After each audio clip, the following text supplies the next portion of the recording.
ওয়াসাল্লামের জন্মের মাত্র ৫৫ বা ৫৫ দিন পূর্বে এই অলৌকিক ঘটনা ঘটে।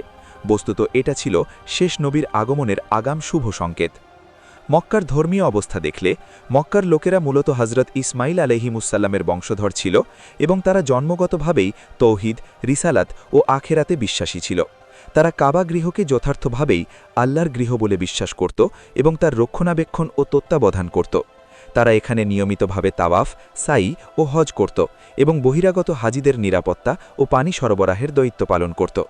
কিন্তু দীর্ঘদিন যাবৎ কোনো নবী না আসায় শয়তানি প্ররোচনায় তাদের সমাজনেতা ও ধনিক শ্রেণীর অনেকে পথভ্রষ্ট হয়ে যায় এবং একসময় তাদের মাধ্যমেই মূর্তি পূজার শিরকের সূচনা হয়, যেভাবে ইতিপূর্বে নূহের সমাজে হয়েছিল।